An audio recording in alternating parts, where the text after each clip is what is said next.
Welcome to the Tippy Top Entrepreneur Experience.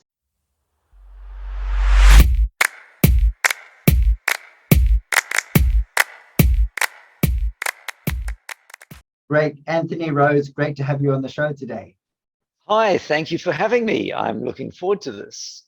No, absolute pleasure.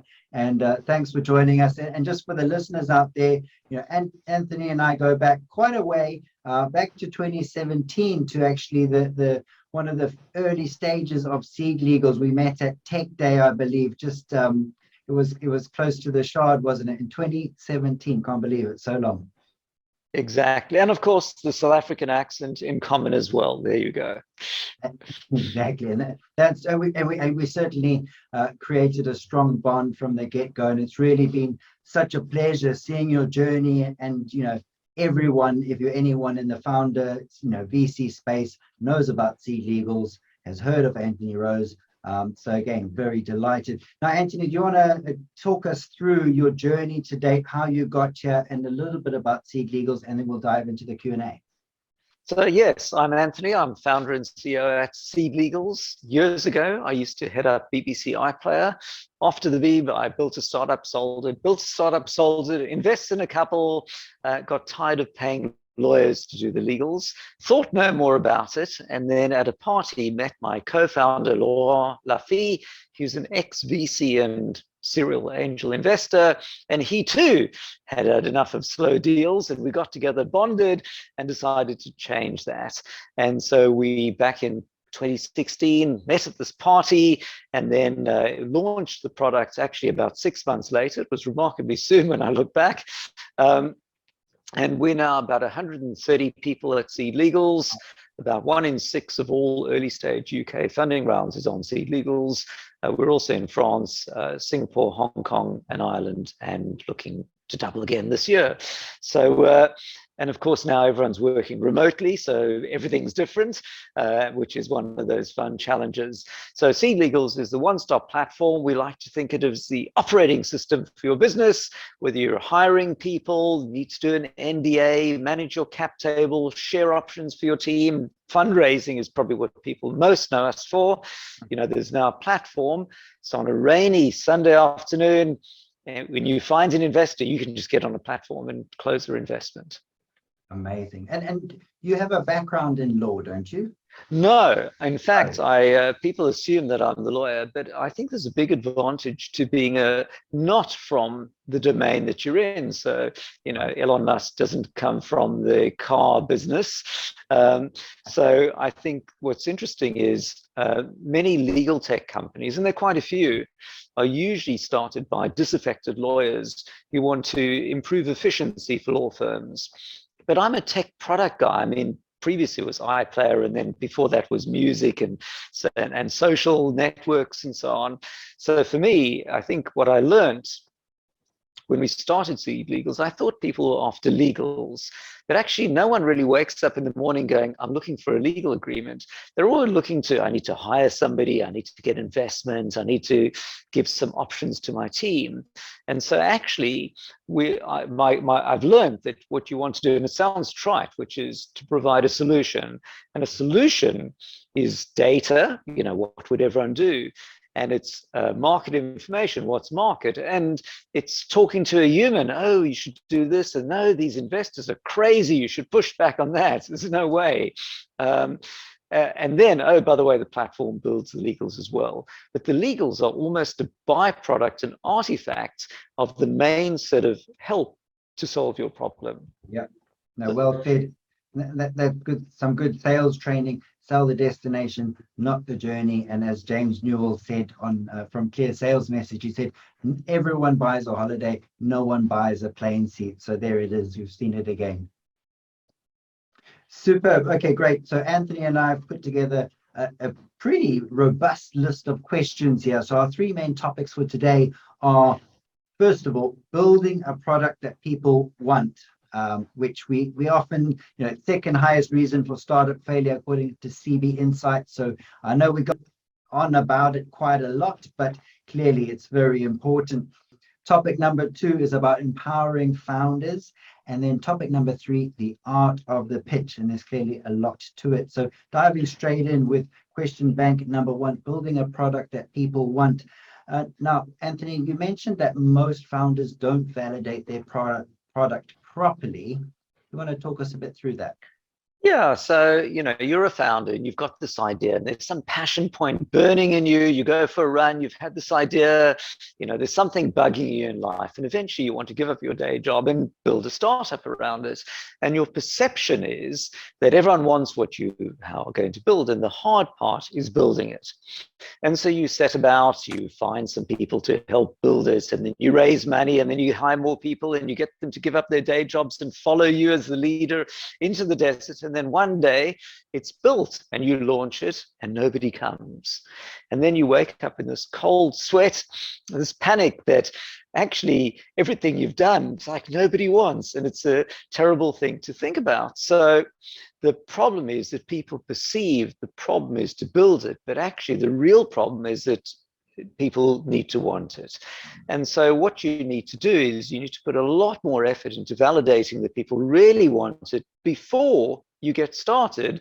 Otherwise, there's going to be a massive pivot and a reset and unhappiness afterwards. So how do you find out that people really want it? Well, of course, as a founder, the first thing you start doing is you start asking people, would you use this? But the problem is, firstly, you're often asking the wrong people. You ask friends and colleagues rather than actual users. And the second thing is you're often asking the wrong questions. So I might go, hey, Alex, imagine there's this amazing GPS controlled bicycle lock that uses blockchain. And if your bike's stolen, it will find it and so on. Is it a good idea?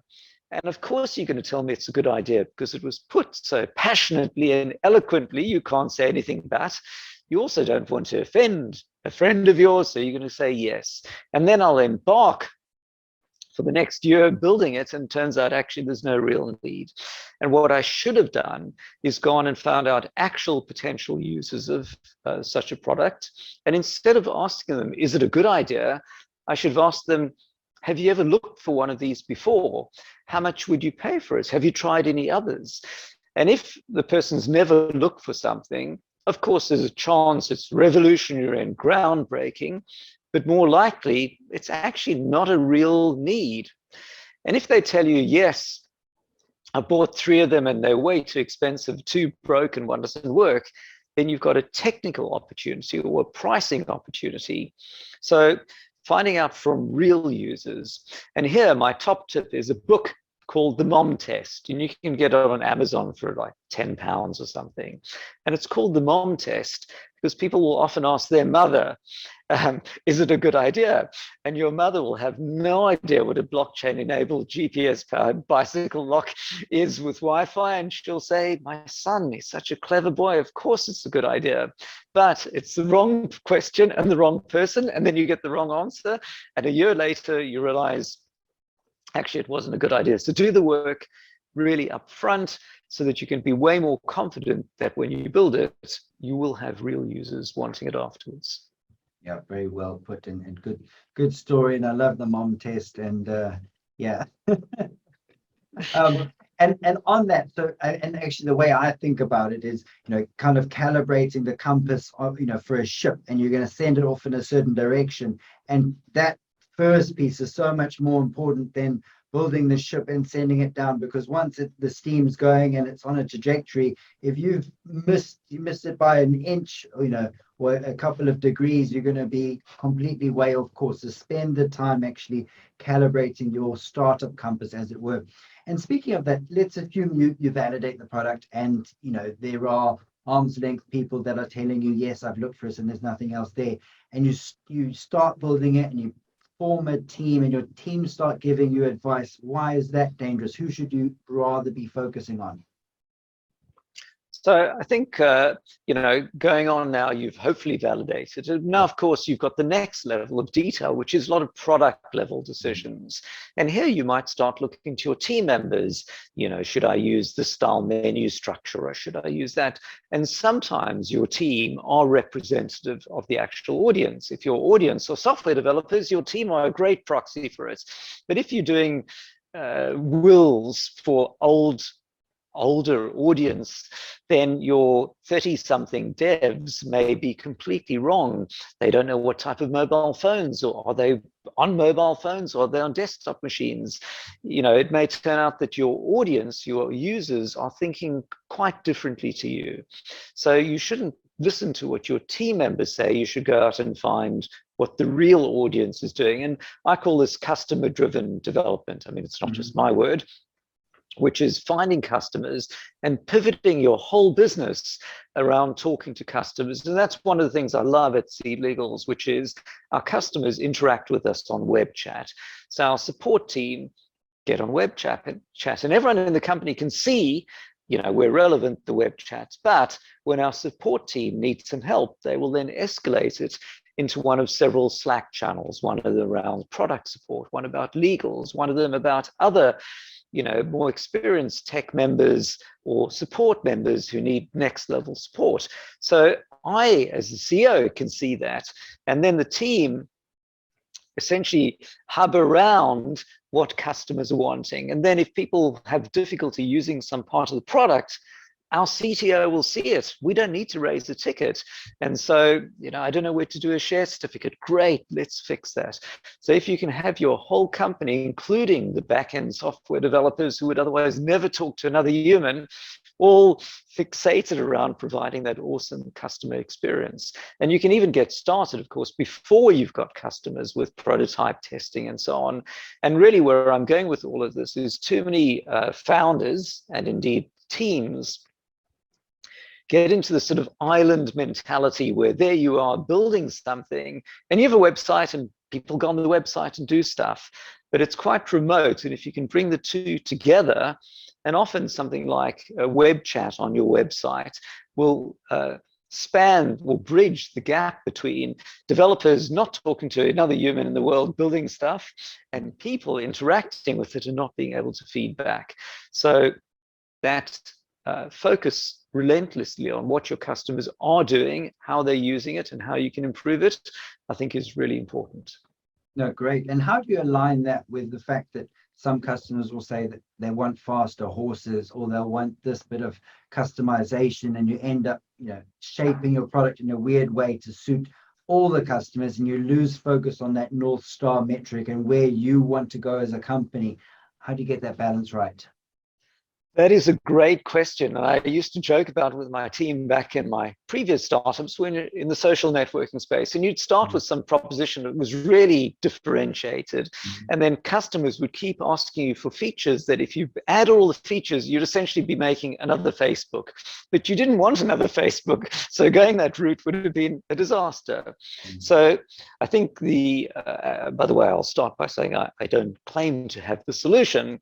But I think what's useful is to have your mission statement in mind. What does your company plan to do? What do you stand for? What should you do and what shouldn't you do? And then what you're going to do is filter the things that you get from customers into which things are just usability things. Well, you don't need to debate that long. If somebody can't find the button, by the third time someone said they can't find the button, you should just improve it. But then the next thing, which becomes much more interesting, is to decide the things you actually shouldn't do. Because here, you know, customers will, and investors, in fact, will tell you all these amazing things you need to get into selling data, and you need to be B2B and B2C and have APIs. And if you do all of this, you'll just run out of money because there's way too much stuff to build. And if you know, build all the things that customers are asking for, you've lost focus and you shouldn't do it. And that's one of the toughest things, because people will tell you, if only you had feature X, I could have given you some business. And in the early days, or even later on, when you are really keen for business, to go, no, I won't do that. So this is actually one of the things that's really hard the first time you turn down something that could give you business.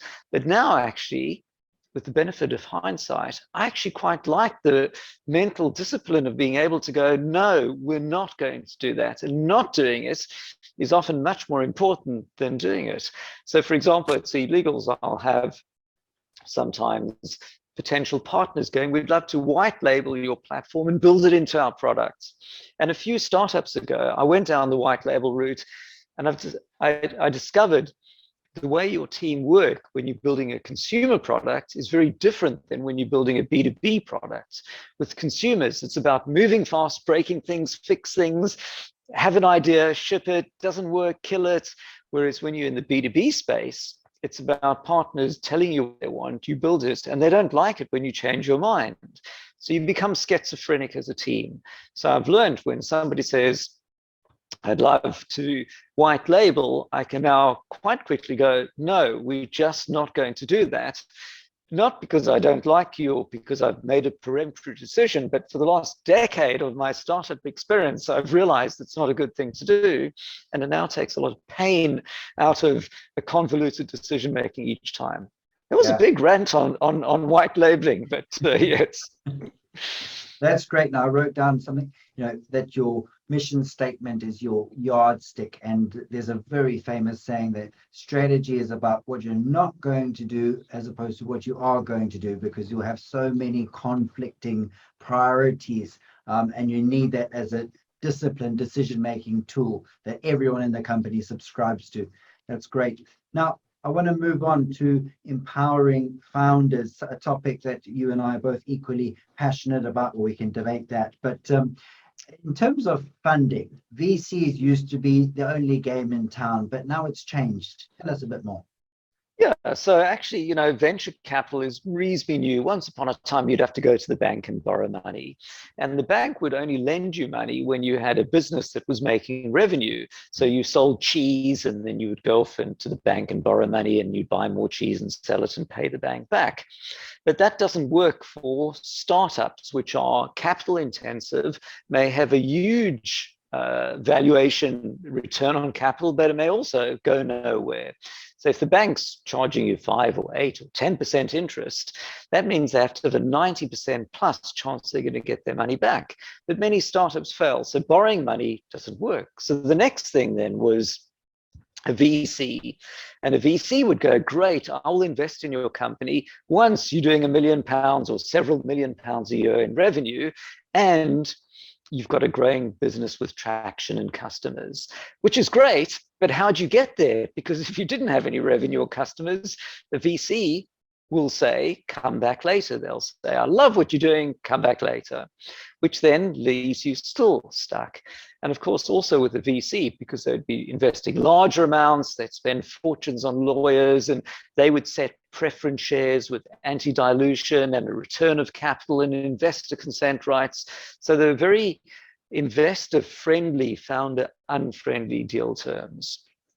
And then crowdfunding got invented, and the pendulum swung completely the other way, which is great.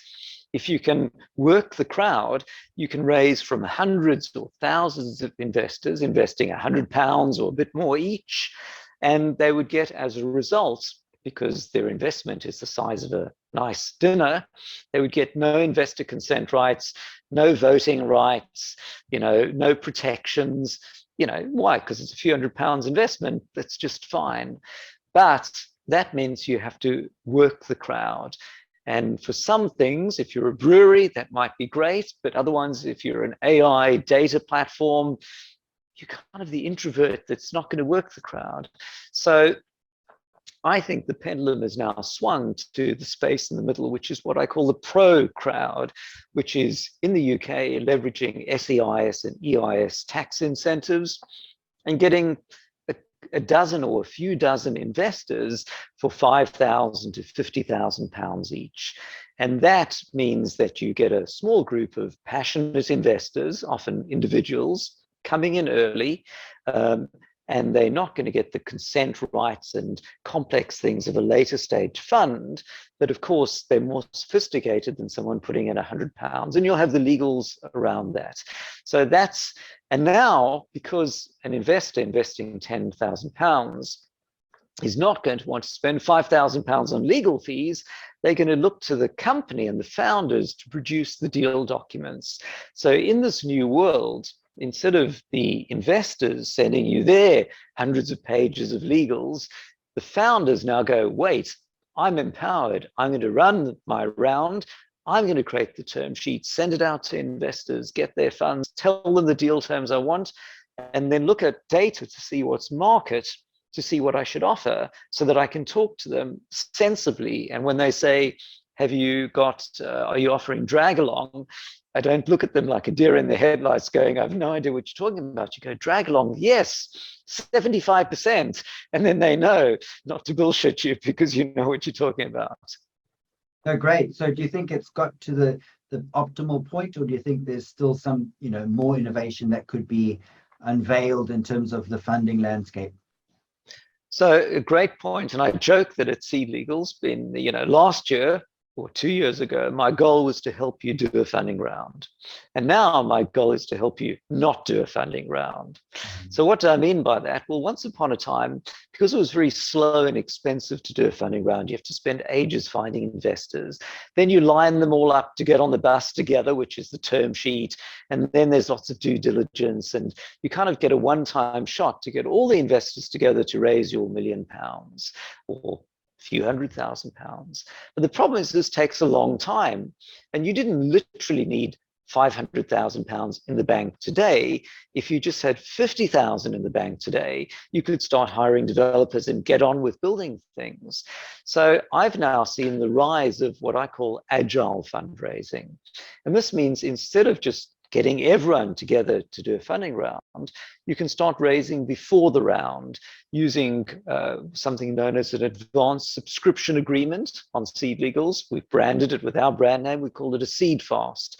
So it means ahead of the round, you find somebody at an event and they go, hey, Alex, I'd love to invest 20K. Instead of going, come back in March, you can go, wait, yes, let me send you a Seedfast this evening, take your investment, and we'll convert into shares when you do your round. So that's raising ahead of the round.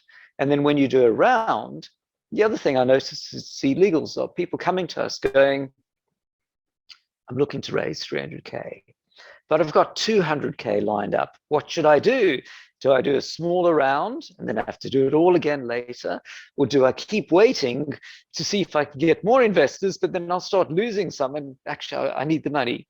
So the solution is a rolling close round. So you build into the funding round documents the ability to close a round now, but top up later without having to do another round.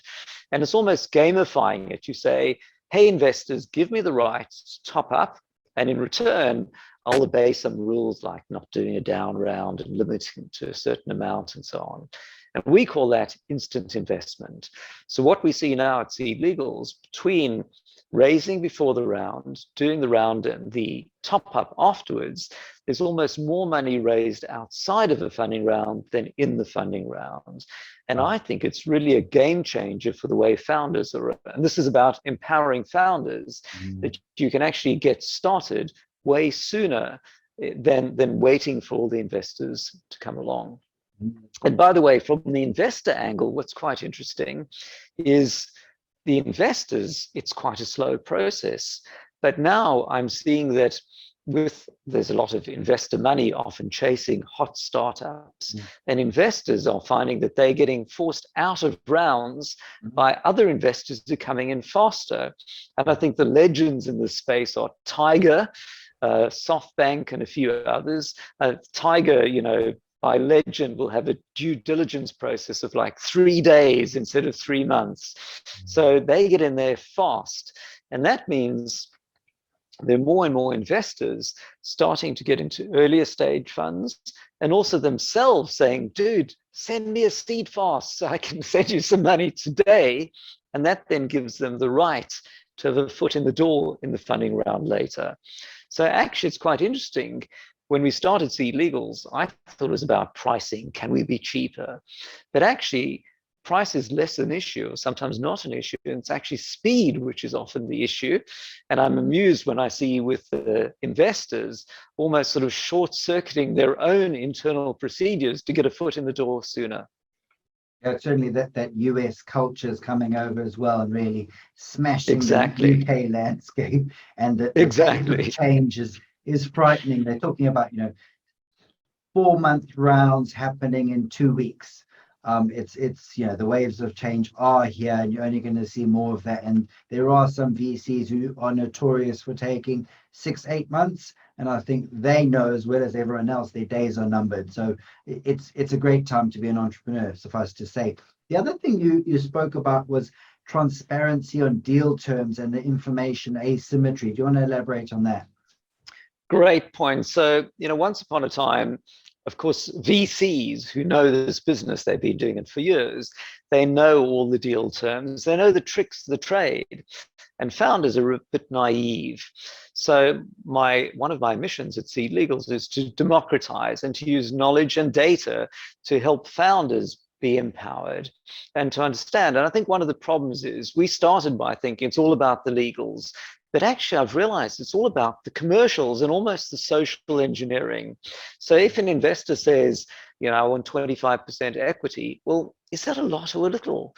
And if you go to a lawyer, they do a funding round every month or two. They don't really have the data. But on SeedLegals, we do 10 funding rounds really a day, some days on a good day. So there's tons of data, and the goal is then to use the data to show you which things you should accept and which things you should push back on. So whether it's how long should the vesting schedule be, so if a founder leaves, do they have to give their shares back, or many of the deal terms. So what's even more interesting is, even though every startup idea is different, funding rounds, particularly early stage UK rounds, are remarkably self-similar. And I think about it as, for example, when you went off and rented a car at an airport in the days when you went on holiday, and you'd get in the car, and if the controls were all where you expected them to be, you could just get in and drive off. But if the car manufacturer had moved all the things around, it's a disaster. And for an investor, they're a bit like the person jumping in a car and ready to go. And if your round feels self-similar, I'm getting my ordinary shares with investor consents and this right, then the investor's good to go. There's no friction. But if the founders have done everything in a mixed up way, giving themselves special shares because they're following Mark Zuckerberg in his special shares or something, then it's going to be like jumping in the Saab where everything's wrong and there's way more friction. So your goal is actually to make the most standardized terms that reflect the right balance between the founders and the investors. And statistically, once you've got data that shows where it'll close, you may as well just jump to that. Okay, great. And then talking about deal terms, there's a couple of listeners that were saying, can you talk me through the difference between a CLN, equity? You've mentioned an ASA, advanced subscription agreement, and we've spoken about safe notes on a prior episode. Can you talk us through, basically, obviously, we've only got a limited amount of time, but what are the headline things that people need to know and consider? All right, so types of shares and investment agreements in 2 minutes or less. Okay, here goes. So once upon a time, in fact, most of the time, investor gives you money and you give them shares, and that's called a funding round. But what if you wanted to get investment ahead of the round? Now, when someone gives you money in a funding round, you agree a valuation. You're going to give me £100,000. My valuation is going to be £1 million, and therefore you're going to own 9.09% of the company afterwards. But this means that you have to agree to valuation. What happens if you have an investor wanting to give you a small amount ahead of the round, and you don't yet know the valuation? In fact, you don't want to have a valuation yet that's defined because you've just started. How do I know what the valuation is? You haven't built anything yet. So a new vehicle came into play, convertible notes. So you can say, I will give you the money and it will convert into shares when you do your funding round. And by the way, if you don't do a funding round, maybe you have to pay me back. Or if you sell the company, you have to pay me back. And by the way, I'd like to get interest as well. So convertible notes are quite popular and have been around for decades. But they're not very popular in the UK. And the reason is that the fact that the convertible note can get interest and can get repaid means it's not compatible with SEIS or EIS, which are the tax incentives that completely fuel UK early stage investing.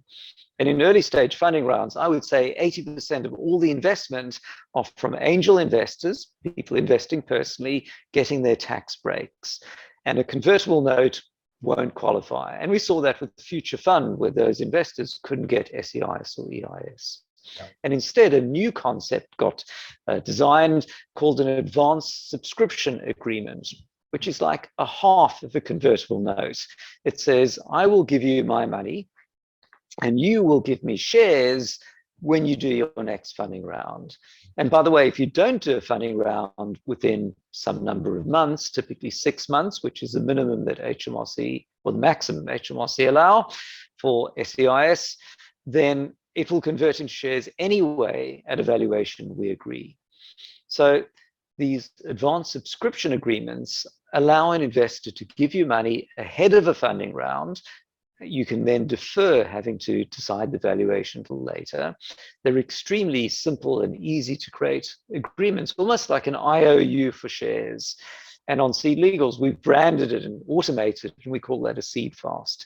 And they're insanely popular. I mean, now the idea is you go to an event and you meet some investors and you go, great, what's your email? I'll send you a Seedfast, can you invest?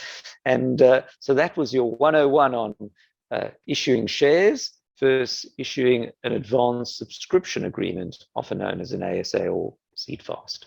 And then obviously the long stop date of 6 months, that does limit you in terms of your rolling close, and you are going to hit up against that quite soon, which means that you're going to probably have to agree a valuation. So it doesn't feel as flexible as a CLN, but you don't have that interest that's also giving more to the investor than they would have had.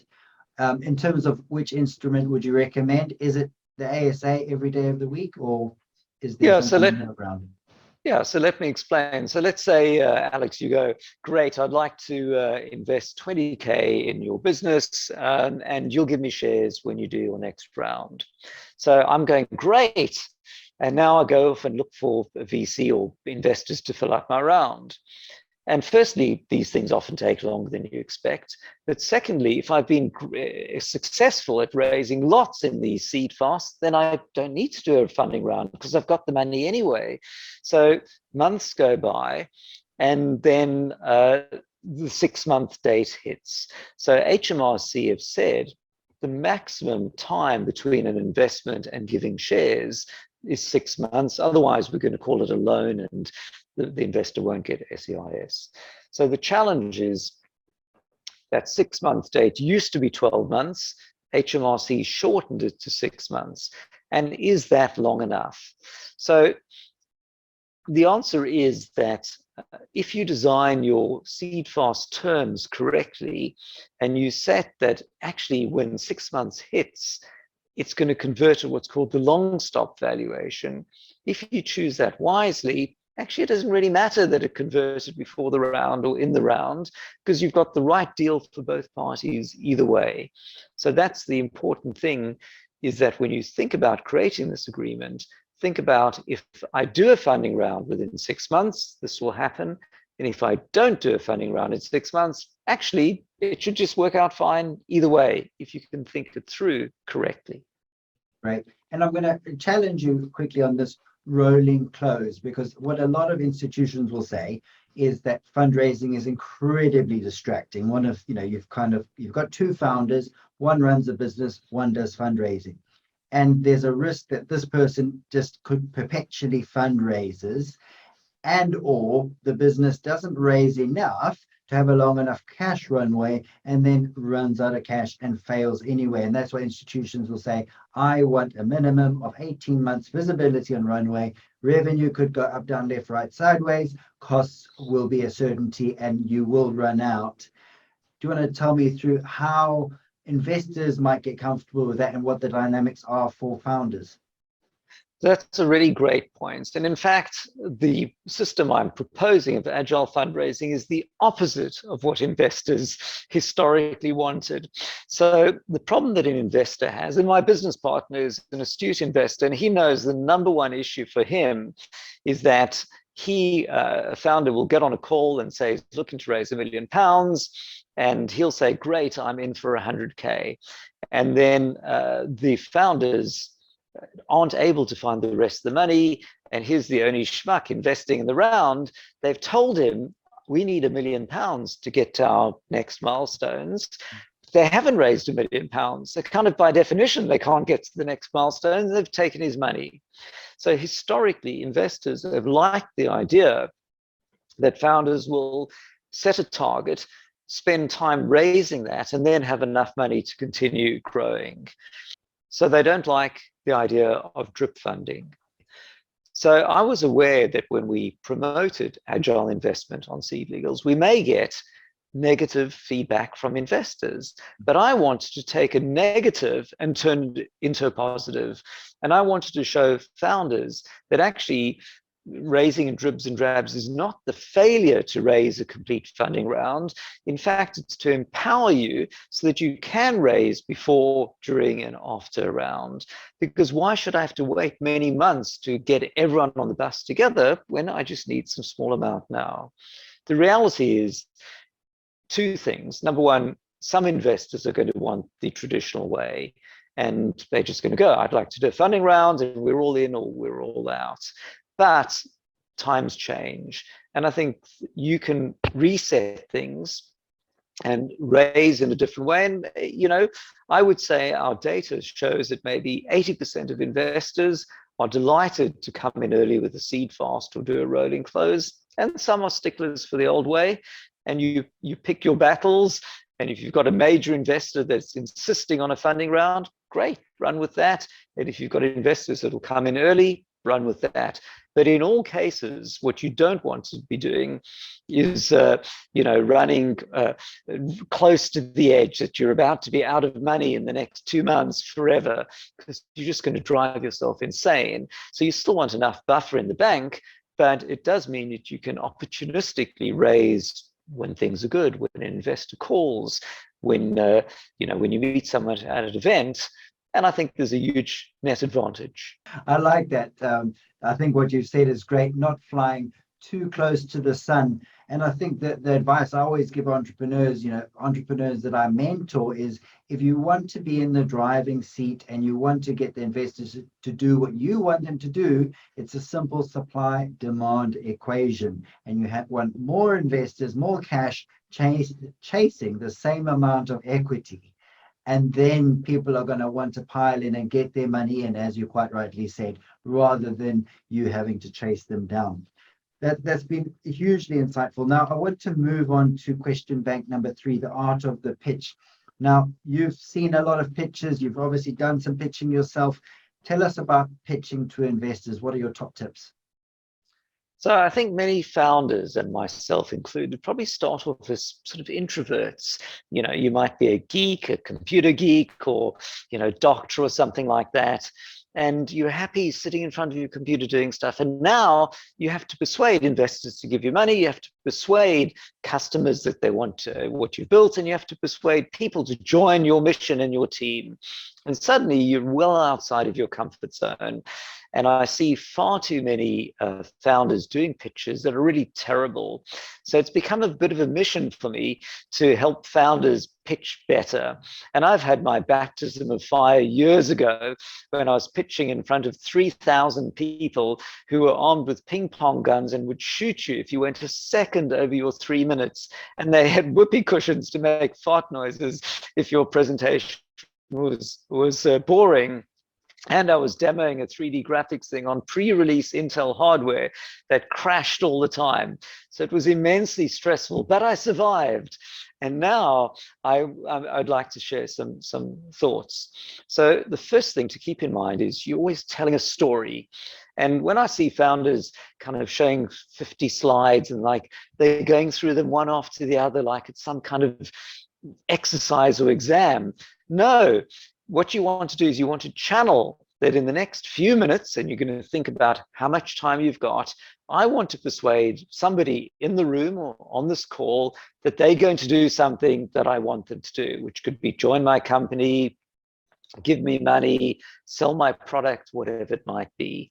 So in the story, if you're pitching to investors, the story goes something like this. One, what's your mission? What's the problem you're solving? Number two, how are you solving it? Number three, how are you different to everyone else? Number four, tell me a bit more about the product features, some nice things. Number five, how's your traction? How are things going? Next, what's your market segment and your competition? And then what's your team? And lastly, but not least, how much are you looking for? What do you want me to do? And I see too many slides that, just end up with great. And at the end you're going, so why have you shown me this? So what you want is now raising X amount, offering SEIS, EIS, have advance assurance. And that first slide about the problem you're solving is probably the most important one. And here, when I see companies, and by the way, when we started SeedLegals, I had exactly the same problem, is you start by describing what you do. Founders love to show people what they do because they're really clever and they're doing really interesting things, but nobody cares. People only want you to solve a problem. When we started SeedLegals, the first version of the website says we do contract automation and document, creation, and nobody wakes up in the morning going, I need contract automation. Well, maybe like 3 people in the world. Actually, when I realized that, I changed it all to the fastest way to close your round, or how to get investment sooner, or how to incentivize your team. And there's not even the word mention of legals or law. It's all about solutions. So anyway, it's all about the story, telling the story over maybe 20 slides, if it's a standard investor presentation. When you get up on stage, it's about getting outside of your comfort zone and being the presenter. Don't read from the notes. Don't look at the screen behind you. Look at the audience. Remember the story and the slides you've created. When you get on a Zoom call, I see far too many presentations that start with somebody trying to work out how to make the PowerPoint going into full screen mode. I mean, you can't persuade investors you're going to change the world with your amazing technology when you can't make PowerPoint work. So get it into full screen mode or read mode beforehand. Make sure it just jumps into it. Don't ask, can you see my screen? Because you can see the green rectangle around you. You know they can see the screen. So again, it's the art of the pitch. And then I think the idea is, if you're standing on stage, what you want to do is you want to keep in mind the few key messages that you want to get across to that audience. You want to do your research beforehand into what the audience is looking for. Because the worst thing is when you are out there telling a story to the wrong audience. There they are looking for advice on funding rounds, and they're investors, and you're busy treating them like founders or something like that, or you selling to the wrong audience. So I love to do my audience research first, find out, maybe even mingle in the room. Hey, what's your name? What do you do? What are you looking for? And then you can also make it interactive. You can say, so as Alice was saying, she's doing a chocolate startup and is looking for agile fundraising, and she's not sure how much she needs. So Alice, maybe we can answer that. And now it becomes a dialogue, not a broadcast. Absolutely. And then you also mentioned about pitching in terms of content marketing, speaking to your customers and about your product. Tell us a bit more about how that differs to the investor pitch. Right, great question. So of course, when you're in the early days of your business, your startup, you don't have any money. And so you want, of course, to spread the word. And how are you going to spread the word? Well, one day when you've got a product that's making revenue, you can spend that on paid marketing, pay-per-click. You can buy Facebook or Google ads. But in the early days, firstly, you don't have the money. And secondly, you haven't got product market fit. So spending money on advertising will probably be throwing money away. So what can you do to spread the word? And that's what I call, or that's what is content marketing. So one of the first things I did at SeedLegals was write articles on things. And when you write articles, then firstly, Google finds the articles, people find the articles, you become a thought leader in the space, you become a source of knowledge. And I've had people write to write to me going, hey, Anthony, your articles rate above HMRC's articles when I'm looking for SEIS. Like, yes, go team. So if you can write articles, it's free. It helps you focus on what people are really wanting. They're great instructional content for your team, and they set you up as a source of content that have people coming back to you. And I think this content marketing is way underrated. And for example, there's SeedLegals customers, I love giving business back to them. So when I see a food company or something, I go, I wonder if I can buy some things. And I was reminded of a tea company, and I went to their site, and they had beautiful pictures of tea and so on. And then I went looking around. I was looking to see, surely they've got articles on how long to infuse the tea for, and where the tea comes from, or the 8 ways of best brewing tea or something. And there was nothing. And there they were trying to get traffic to their site, but they were clearly tea aficionados. Had they written this content, I would have been engaged. Maybe I'd tweet articles to it. Maybe I'll, start using it and go back to them and ask them questions. So it's all about, firstly, the founders, and then your team writing articles. So at SeedLegals, I love that sort of the mantra in our team is, let's constantly use technology to put ourselves out of business. So the third time a customer asks us something, let's write an article for it. And then our team know the answer. So we'll research it, write it up, and now we can reference it, customers can find it, the chatbot will start suggesting the article. And in fact, using this technique, we're reducing the manual effort to solve customers' problems, letting them self-service and having a greater body of content. So yes, it's all about, at least particularly in the early days, content marketing and being a thought leader with your content. Yeah, that's very much what Tim Ferriss from 4 Hour Workweek says. He says, put up a website, put your phone number there, get all the irritating calls, and then optimize it so you don't have to have those calls. And you solve all of those, and then you can take your number off. And I totally agree with you on the content marketing. It's so underrated. People will spend 5, 10, 50 grand on Google per month. One off, the traffic doesn't come back. And yet you say, have you got a blog? Your competitor's got about 100 blog articles. Yeah, we're thinking about starting that. When we get our new funding round, we'll put some money behind it. You can pay bloggers between 50 and 200 pounds per article, and that one article could generate you 10,000 website visitors per month, every month, to perpetuity, and it's just going to layer on top of that. And then of course we've got video, we've got TikTok, you've got YouTube, and people start finding these things and coming back to you. And so absolutely such a big missing trick. And then of course it builds your product and story in terms of you are the authority and you've given them free advice. So when they need to pay for something, they don't mind because they've already got something. So you're speaking my language. All right, great. Well, writing an article also helps you explain it, because if your article, once you've written the article, doesn't make sense, you definitely shouldn't spend time building it. And I joke with our team, which is, once time it was said, build it and they'll come. And then lean startup and agile arrived, and you said, don't build it, instead prototype it, and only then, if people want it, build it. But I think you can go the next step, which is you can write the press release or write an article as if it's built, and only then, when people actually want it based on that, then go and spend the time downstream to really build it. Yeah, I love that. Great.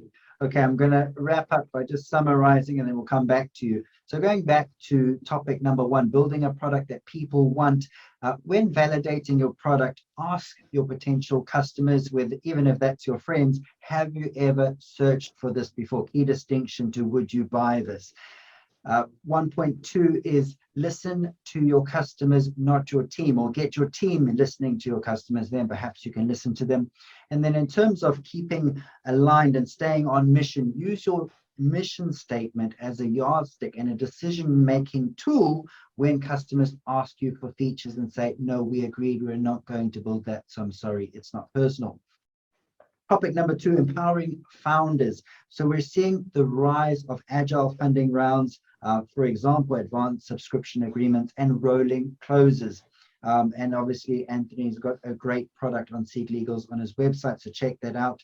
Number two, in terms of whether you should agree a deal or not, don't get stuck in the dark. Go out, find data, and then that way you can find out whether they are favorable, founder-friendly deal terms or not. And then in terms of instruments between ASAs, traditional equity, and CLNs, it seems like the ASA is the clear favorite. So do your research on that, and it helps you get the money in when you need it, and you don't have to do this big round. And it's very popular with the US investors coming over.